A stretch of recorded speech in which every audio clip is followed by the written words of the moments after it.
Hi ಎಲ್ರಿಗೂ ನಮಸ್ಕಾರ. ಈ ವಿಡಿಯೋದಲ್ಲಿ ಕಾಣಿಸ್ತಾ ಇರೋರು ನನ್ನ ತಂಗಿ ಮಕ್ಕಳು, ನನ್ನ ಫೇವ್ರೇಟ್ ನುಡಿ ನೂತನ್. ಇವ್ರನ್ನ ಯಾಕೆ ಈ ವಿಡಿಯೋದಲ್ಲಿ ತೋರಿಸ್ತಾ ಇದ್ದೀನಿ ಅಂದರೆ, ಇವತ್ತು ಮಾಡ್ತಾ ಇರೋ ಸ್ವೀಟು ಇವ್ರ ಫೇವ್ರೇಟೇ, ಚಾಕ್ಲೇಟ್ ಶಾವಿಗೆ ಪಾಯಸ. ಇದಕ್ಕೆ 1 ಲೀಟ್ರಷ್ಟು ಹಾಲು, ಕಾಯಿಸಿರುವ ಹಾಲು, 1 ಲೀಟ್ರ್ ಹಾಲಿಗೆ 100 ಗ್ರಾಮಷ್ಟು ರೋಸ್ಟೆಡ್ ಶಾವಿಗೆ, 20 ಗ್ರಾಮಷ್ಟು ಗೋಡಂಬಿ, 1 ಟೀ ಚಮಚದಷ್ಟು ತುಪ್ಪ, ಹಾಗೆ 250 ml ಅಷ್ಟು ಮಿಲ್ಕ್ ಮೇಡು, 2 ಟೀ ಚಮಚದಷ್ಟು ಕೊಕ್ಕೋ ಪೌಡ್ರು, ಹಾಗೆ ಯಾಲಕ್ಕಿ ಪುಡಿ ಸ್ವಲ್ಪ, 1 ಲೋಟ ನೀರನ್ನು ಕಾಯಿಸಿ ಎತ್ತಿಟ್ಕೊಂಡಿದ್ದೀನಿ. ಇಷ್ಟಿತ್ತು ಅಂತಂದರೆ ರುಚಿಯಾಗಿರುವಂತಹ ಚಾಕ್ಲೇಟ್ ಶಾವಿಗೆ ಪಾಯಸ ರೆಡಿ ಅಂತಲೇ ಅರ್ಥ. ಇವಾಗ ಗ್ಯಾಸ್ ಮೇಲೆ ಒಂದು ಕಡಾಯಿಯನ್ನು ಇಟ್ಟು ತುಪ್ಪವನ್ನು ಹಾಕ್ಕೊಳ್ತಾ ಇದ್ದೀನಿ, ಗೋಡಂಬಿಯನ್ನು ಹೊಂಬಣ ಬರೋವರೆಗೂ ಹುರ್ಕೊಳ್ಳಿಕ್ಕೆ. ನುಡಿ ನೂತನ್ಗೆ ಸ್ವಲ್ಪ ತುಪ್ಪ ಅಂದರೆ ಇಷ್ಟ ಅಂತ ಹೇಳಿ ಸ್ವಲ್ಪ ಭಾಳ ಹಾಕ್ಬಿಟ್ಟಿದ್ದೀನಿ. ನೀವು ನಿಮ್ಮ ಮನೆಗಳಲ್ಲಿ ಚಾಕ್ಲೇಟ್ ಶಾವಿಗೆ ಪಾಯಸ ಮಾಡುವಾಗ 1 ಟೀ ಚಮಚದಷ್ಟು ತುಪ್ಪವನ್ನು ಮಾತ್ರ ಬಳಸಿ, ತುಂಬಾ ಚೆನ್ನಾಗಿರುತ್ತೆ ಈ ಚಾಕ್ಲೇಟ್ ಶಾವಿಗೆ ಪಾಯಸ. ಇವಾಗ ತುಪ್ಪ ಕಾದಿದೆ, ಇದಕ್ಕೆ ಗೋಡಂಬಿಯನ್ನು ಹಾಕಿ ಒಂಬಣ್ಣ ಬರೋವರೆಗೂ ತುಪ್ಪದಲ್ಲಿ ಕರೆದುಕೊಂಡು ಎತ್ತಿಟ್ಕೊಳ್ತೀನಿ. ಈ ಒಂದು ತುಪ್ಪದಲ್ಲಿನೇ ನಾನು ರೋಸ್ಟೆಡ್ ಶಾವಿಗೆಯನ್ನು ಇನ್ನೊಮ್ಮೆ ಹುರ್ಕೊಳ್ತೀನಿ. ಇವಾಗ ಗೋಡಂಬಿಯನ್ನು ಎತ್ತಿಟ್ಕೊಂಡು ಅದೇ ತುಪ್ಪದಲ್ಲೇ ನಾನು ಶಾವಿಗೆಯನ್ನು ಇನ್ನೊಮ್ಮೆ ಹುರ್ಕೊಳ್ತಾ ಇದ್ದೀನಿ. ತದನಂತರ ಇದಕ್ಕೆ 1 ಲೋಟ ಬಿಸಿನೀರನ್ನು ಕಾಯಿಸಿ ಎತ್ತಿಟ್ಕೊಂಡಿದ್ದೀನಿ ಅನ್ನಲ್ವ, ಅದನ್ನು ಹಾಕಿ ಚೆನ್ನಾಗಿ ನೀರಲ್ಲಿ ಶಾವಿಗೆಯನ್ನು ಬೇಯಿಸ್ಕೊಳ್ತೀನಿ. ನೀರಲ್ಲಿ ಬೇಗನೆ ಶಾವಿಗೆ, ಬಿಸಿ ನೀರು ಹಾಕೋದ್ರಿಂದ ಬೇಗನೆ ಬೆಂದುಬಿಡುತ್ತೆ. ಅದರ ಜೊತೆಗೆ ಹಾಲು ಮತ್ತು ಮಿಲ್ಕ್ ಮೇಡ್ ಜೊತೆಗೆ ಈ ಒಂದು ಚಾಕ್ಲೇಟ್ ಶಾವಿಗೆ ಪಾಯಸ ತುಂಬ ಬೇಗನೆ ಹೊಂದ್ಕೊಳ್ಳುತ್ತೆ ಅನ್ನೋ ಕಾರಣಕ್ಕೆ ಇವಾಗ ನೋಡಿ ತುಪ್ಪದಲ್ಲಿ ಹುರ್ಕೊಂಡೆ. ಇದಕ್ಕೆ 1 ಲೋಟ ಬಿಸಿ ನೀರನ್ನು ಹಾಕಿ ಚೆನ್ನಾಗಿ ಕುದಿಸ್ಕೊಳ್ತೀನಿ. 1 ರಿಂದ 2 ನಿಮಿಷದಲ್ಲಿ ಶಾವಿಗೆ ಬೇಗನೆ ಬೆಂದುಬಿಡುತ್ತೆ. ತದನಂತರ ಇದಕ್ಕೆ 1 ಲೀಟ್ರಷ್ಟು ಹಾಲನ್ನು ಹಾಕ್ಕೊಳ್ತಾ ಇದ್ದೀನಿ.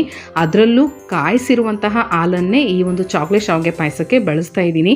ಹಸಿ ಹಾಲನ್ನು ಡೈರೆಕ್ಟಾಗಿ ಹಾಕೋದ್ರಿಂದ ಚಾಕ್ಲೇಟ್ ಶಾವಿಗೆ ಪಾಯಸ ಒಡೆದೋಗ್ಬಿಡುತ್ತೆ, ಹಾಲು ಒಡೆದೋಗುತ್ತೆ, ಕೆಟ್ಟೋಗ್ಬಿಡುತ್ತೆ. ಹಾಗಾಗಿ ಕಾಯಿಸಿರುವ ಹಾಲನ್ನೇ ಬಳಸಿ ತುಂಬ ಚೆನ್ನಾಗಿ ಈ ಒಂದು ಚಾಕ್ಲೇಟ್ ಶಾವಿಗೆ ಪಾಯಸ ಆಗುತ್ತೆ.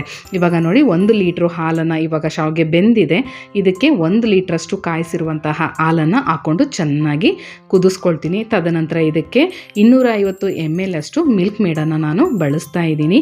ನುಡಿ ನೂತನ್ ಅಂತ ಹೇಳಿದ್ನಲ್ವ, ಅವರು ನನ್ನ ತಂಗಿ ಮಕ್ಕಳು, ಟ್ವೀನ್ಸ್, ಅವಳಿ ಜೋಳಿ. ಇವ್ರಿಗೆ ಈ ರೀತಿ ಚಾಕ್ಲೇಟ್ ಶಾವಿಗೆ ಪಾಯಸ ಅಂದರೆ ತುಂಬ ಇಷ್ಟಪಟ್ಟು ತಿಂತಾರೆ. ಅದ್ರ ಜೊತೆಗೇ ಅವ್ರಿಗೆ ಸಬ್ಬಕ್ಕಿ ಪಾಯಸ ಅಂದ್ರೂ ಕೂಡ ತುಂಬಾ ಇಷ್ಟ. ಇವತ್ತು ನಾನು ಈ ಒಂದು ಸ್ವೀಟನ್ನ ಮಾಡ್ತಿದ್ನಲ್ವ, ಅವರಿಗೋಸ್ಕರ ಈ ವಿಡಿಯೋವನ್ನು ಯಾಕೆ ಹಾಕಬಾರ್ದು ಅಂತ ಹೇಳಿ ನಾನು ಈ ವಿಡಿಯೋವನ್ನು ಮಾಡ್ತಾ ಇದ್ದೀನಿ. ಖಂಡಿತ ನೀವು ನಿಮ್ಮ ಮನೆಯಲ್ಲಿ ಮಕ್ಕಳಿಗೆ ಮಾಡಿಕೊಡಿ, ತುಂಬ ಇಷ್ಟಪಟ್ಟು ತಿಂತಾರೆ. ಸ್ವಲ್ಪ ಟೇಸ್ಟು ಡಿಫ್ರೆಂಟಾಗಿರುತ್ತಲ್ವ, ಹಾಗಾಗಿ ನೋಡಿ ಇವಾಗ ಶಾವಿಗೆ ನೀರಲ್ಲಿ ಬೇಯಿತು. ಇದಕ್ಕೆ ಹಾಲನ್ನು ಹಾಕಿ ಚೆನ್ನಾಗಿ ಕುದಿಸ್ತಾ ಇದ್ದೀನಿ. ಇವಾಗ ಇದಕ್ಕೆ 250 ml ಅಷ್ಟು ನಾನು ಮಿಲ್ಕ್ ಮೇಡನ್ನು ಹಾಕಿ ಚೆನ್ನಾಗಿ ಕುದಿಸ್ಕೊಳ್ಳೋ ಅಂಥದ್ದು. ನಾವು ಹಬ್ಬ ಹರಿದಿನಗಳಲ್ಲಿ ಹೆಸರುಬೇಳೆ ಪಾಯಸ, ಗೋಧಿ ಹುಗ್ಗಿ, ಅಕ್ಕಿ ಹುಗ್ಗಿ ಅಂತ ಮಾಡ್ತಾನೇ ಇರ್ತೀವಿ. ವೀಕೆಂಡಲ್ಲಿ ಮತ್ತು ಮಕ್ಕಳು ಸ್ಕೂಲಿಗೆ ಹೋಗಿ ಬರ್ತಾರಲ್ವ, ಆವಾಗ ಈ ರೀತಿ ಪಾಯಸವನ್ನು ಮಾಡಿ ತಣ್ಣಗಾಗಲಿಕ್ಕೆ ಫ್ರಿಜ್ಜಲ್ಲಿಟ್ಟು ತಣ್ಣಗಾಗಿರೋದನ್ನ ಅವ್ರಿಗೆ ಕೊಟ್ವಿ ಅಂದರೆ ತಿನ್ನಲಿಕ್ಕೆ ತುಂಬ ಇಷ್ಟಪಟ್ಟು ಅಮ್ಮ ಬೇಕು ಅಂತೇಳಿ ಹೇಳ್ತಾರೆ.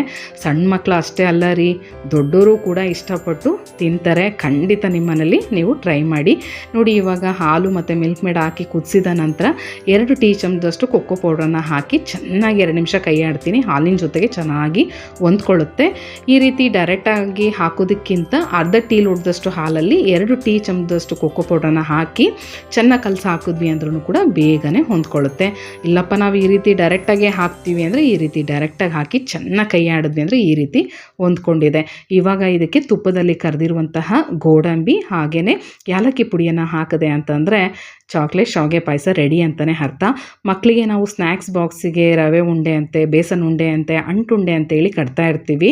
ಹಾಗೆಯೇ ಮಕ್ಕಳಿಗೆ ಈ ರೀತಿ ಸ್ಕೂಲ್ ಮುಗಿಸ್ಕೊಂಡು ಬಂದಾಗ ತಣ್ಣಗಿರುವಂಥ ಈ ಪಾಯಸವನ್ನು ಮಾಡಿಕೊಟ್ವಿ ಅಂತಂದರೆ ಅವರು ಚಾಕ್ಲೇಟ್ನೇ ತಿಂತಾ ಇದ್ದೀನೇನೋ ಅನ್ನೋ ರೀತಿಯಲ್ಲಿ ತಿಂತಾರೆ. ಹಾಗೆ ಮಧ್ಯ ಶಾವಿಗೆ, ಗೋಡಂಬಿ ಸಿಗ್ತಾ ಇರುತ್ತಲ್ವ, ಸೂಪರಾಗಿರುತ್ತೆ.